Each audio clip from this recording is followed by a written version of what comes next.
بات مجھے یاد آتی ہے محبوب الہی نظام الدین اولیاء رحمۃ اللہ علیہ کی. کہ آپ سے ایک مرید نے پوچھا کہ حضور کبھی کبھی گناہ کرنے کی اجازت تو ہونی چاہیے, کبھی کبھار گناہ کرنے کی اجازت دی جائے. آپ نے کہا کیوں نہیں, بالکل ہونا چاہیے. اب تو مرید صاحب چوڑے ہو گئے, پیر صاحب کہہ رہے ہیں ہاں ہو سکتا ہے, اجازت مل سکتی ہے. کہا حضور بتائیے تو صحیح کب کریں. کہا دو شرطیں ہیں, جب بھی گناہ کرنا ہو دو شرطیں ہیں میری طرف سے یاد رکھ لینا. کہا بتائیے جلدی.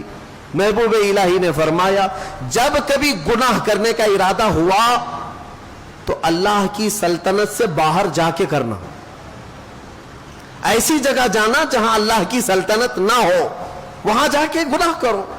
ایک شرط یہ ہے. اس نے کہا حضور ایسی جگہ کہاں ہے, ایسی جگہ ہے اللہ کی سلطنت سے خارج ہو کر کے جو گناہ کرنا ہے کر لو. کہا یہ تو ممکن نہیں ہے. کہا دوسری کوئی شرط. محبوب الہی نے کہا ہاں ایک اور شرط ہے, گناہ کرنے کی خواہش ہو تو اس وقت گناہ کرنا جب تیرا رب غافل ہو, تیرا رب سو رہا ہو. کہا دونوں بھی چیزیں ناممکن ہیں, نہ ایک ذرہ اس کی سلطنت سے خارج ہے اور نہ ایک لمحہ کے لیے میرا مولا غافل ہے. لا اللہ لا الہ الا هو الحی القیوم لا تأخذہ سنۃ ولا نوم. وہ اللہ ہے جس کو نہ اونگ آتی ہے نہ نیند آتی ہے. مولا تعالیٰ ایک لمحے کے لیے بھی غافل نہیں تم سے.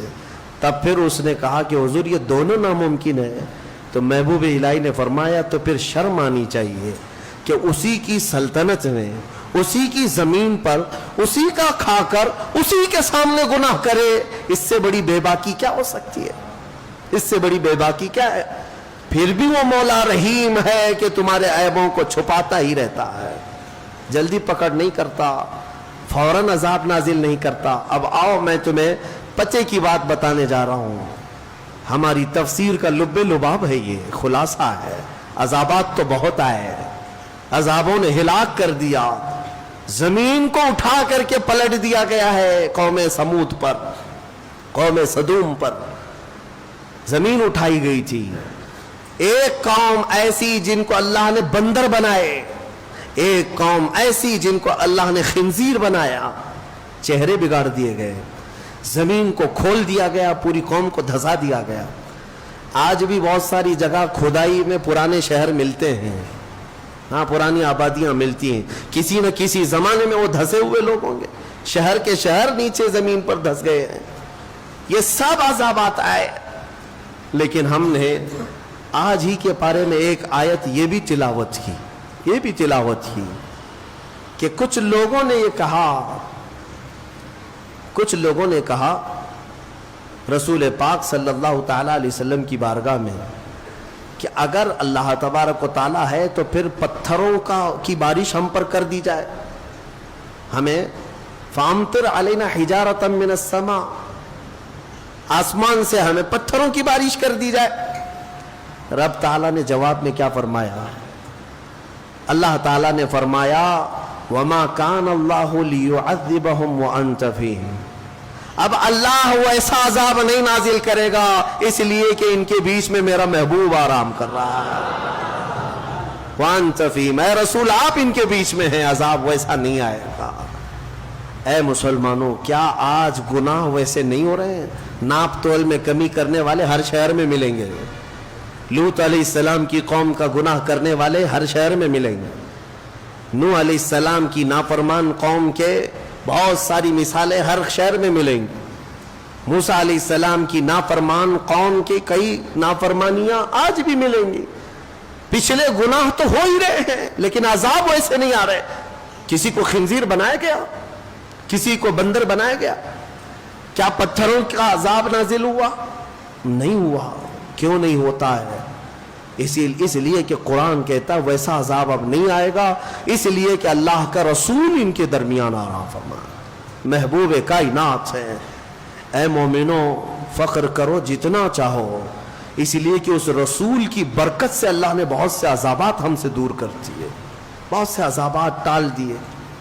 یہ رسول کریم صلی اللہ علیہ وسلم کی برکت صرف مومنوں کے لیے نہیں, یہاں پر موجود دنیا میں کافر، مشرک، مرتد، ملحد جتنی قومیں ہیں سب بچے ہوئے ہیں رسول پاک کی وجہ سے، سب بچے ہوئے میرے مصطفیٰ کی وجہ سے۔ نبی آخر الزمان صلی اللہ تعالی علیہ وسلم کا ہمارے درمیان ہونا یہ کتنا بڑا رحمت کا سبب ہے۔ اے میرے عزیزو، اس لیے میں کہتا ہوں کہ کم از کم تمہیں اگر اپنی ویلیو معلوم ہو جائے، تمہیں اپنی حیثیت معلوم ہو جائے کہ تم کون ہو، تو پھر ادھر ادھر منہ کبھی نہیں مارو گے، ادھر ادھر ہاتھ کبھی نہیں پھیلاؤ گے، اس کے نگر ڈگر دیکھو گی بھی نہیں، کیونکہ تمہاری حیثیت کیا ہے تمہیں پتہ چل جائے۔ تمہیں اندازہ بھی نہیں ہے کہ اللہ نے تمہیں کون سی قوم میں پیدا کیا۔ اے عزیز مسلمانوں، اللہ نے اس امت میں پیدا کیا تمہیں جس میں پیدا ہونے کی تمنا پچھلے نبی بھی کیا کرتے تھے، بنی اسرائیل کے انبیاء دعا کرتے تھے۔ تم کو بغیر مانگے اللہ نے اس امت میں پیدا کیا، مانگ کے آئے تھے دنیا میں، بغیر مانگے پیدا کیا ہے۔ حضرت سفیان ثوری رحمۃ اللہ علیہ سے ایک روایت ہے، کتنی پیاری بات وہ کہتے ہیں، ارشاد فرماتے ہیں کہ اے رسول پاک کے امتی، جب تجھے یہ معلوم ہے کہ تیرے بغیر مانگے اللہ نے تجھے اپنے محبوب کی امت میں بنایا، تو کیا وہ تیرے مانگنے پر اپنی جنت نہیں عطا کرے گا؟ مانگنا ہی نہیں چاہتا، مانگنے کی عادت بھی چھوٹ گئی تمہاری۔ بہرحال میرے عزیزو، عذابات نہیں آتے آج تو اس لیے نہیں کہ تم نیک ہو، عذابات اس لیے نہیں آتے اس لیے نہیں کہ ہم بہت بڑے عبادت گزار ہو گئے، عذابات اس لیے نہیں آتے کہ ہمارے رسول کی رحمت ساتھ میں ہے۔ اور پھر میں یہ بات کہوں گا، حضور پاک صلی اللہ تعالیٰ علیہ وسلم کا بھی یہ احسان ہے ہمارے اوپر، حضور کا یہ احسان ہے ہمارے اوپر کہ ہمارے درمیان آرام کر رہے ہیں۔ تم کتنے خوش قسمت ہو، جب چاہو میرے مصطفیٰ کی حاضری کے لیے مدینے جا سکتے ہو۔ یہ سب کو میسر نہیں ہے، فرشتوں کو بھی میسر نہیں ہے، فرشتوں کی بھی باری لگا دی گئی ہے وہاں جانے کے لیے، ان کی عمر میں ایک ہی بار باری آتی ہے۔ تم فخر کرو، جب چاہو میرے مصطفیٰ کے دربار میں جا سکتے ہو۔ اور اگر کوئی غریب ہے جا نہیں سکتا تو جہاں سے رویا وہیں مصطفیٰ تشریف لائے، جہاں سے پکارا وہیں میرے آقا آ گئے۔ یہ میرے آقا کی رحمت نہیں ہے تو اور کیا ہے؟ حضور پاک کی رحمت ہے کہ وہ ہمارے درمیان ہے۔ اسی لیے شاعر نے کہا تھا، وہ ہر عالم کی رحمت ہے، کسی عالم میں رہ جاتے۔ وہ جنات کے لیے رحمت ہے کہ نہیں ہے؟ وہ فرشتوں کے لیے رحمت ہے۔ اللہ تعالیٰ کے 18,000 عالم، 18,000 مخلوقات کی الگ الگ دنیا، وہ رسول سب کے لیے رحمت ہے، سب کے لیے رحمت ہے۔ کسی بھی دنیا میں رہ جاتے میرے مصطفیٰ، وہ ہر عالم کی رحمت ہے، کسی عالم میں رہ جاتے یہ ان کی مہربانی ہے کہ یہ عالم پسند آیا۔ میرے آقا صلی اللہ علیہ وسلم ہمارے درمیان ہے، یہ اس سے بڑھ کر کے کیا فخر کی بات ہے۔ اسی لیے مدینے والے 1400 سال گزر گئے، 1400 سال گزر گئے، آج بھی میں نے مدینے کے بچوں کو اور بچیوں کو دیکھا ہے، چاہے وہ ماڈرن ایجوکیشن بھی لیتے کیوں نہ ہو، اسکول میں بھی کیوں نہ جاتے ہو، لیکن جب وہ اپنے گھروں میں آتے ہیں، فخر کسی بات پر کرتے ہیں تو یہی کہتے ہیں طلع البدر علینا، ہم پر اللہ کی طرف سے 14ویں کا چاند طلوع ہوا ہے۔ کئی سالوں پہلے کی ایک بات میں نے غالباً کہا تھا اپنی کسی بیان میں، ایک مولانا صاحب ہیں، وہ عالم دین ہیں بڑے، وہ مدینہ طیبہ کی حاضری میں تھے، تب وہاں پر ان کے سفر کے دوران کی بات انہوں نے ہمیں بتائی تھی کہ ایک چھوٹی سی بچی 6 سال کی بچی تھی، وہ کچھ مانگنے کے لیے آئی کہ بابا کچھ دے دو ہم کو، تو انہوں نے اٹھا کر کے دے دیا، اور بڑی پیاری بچی تھی، اس کو بلایا، کہا کہ ادھر آ بیٹا، تو ہمارے ساتھ چلے گی، میں تیری پرورش کروں گا، میں اپنے گھر لے جاؤں گا۔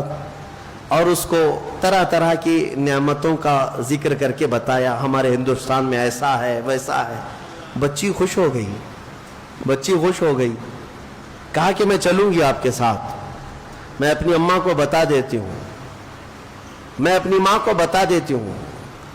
یہ مذاق میں چلی ہوئی بات سیریس ہو گئی۔ اس عالم دین نے یہ سوچا کہ بچی راضی ہے، اس کی ماں سے بات کرے، شاید ہو سکتا ہے یہ بچی مجھے مل جائے. ان کے گھر شاید اولاد نہیں تھی یا جو بھی ہے. اس کی ماں غریب تھی. بچی نے جب یہ کہا کہ میں ان کے ساتھ جاتی ہوں، ضد کرنے لگی. کہا کہ ایسا ہوتا نہیں ہے. بہرحال شام کا وقت تھا، مسجد نبوی کے باہر اس عالم دین سے وہ بچی پوچھتی ہے کہ بابا جان آپ لے کے جائیں گے، یہ ہرا گنبد ہندوستان میں ہے؟ جہاں آپ لے جاؤ گے یہ گنبد ہے؟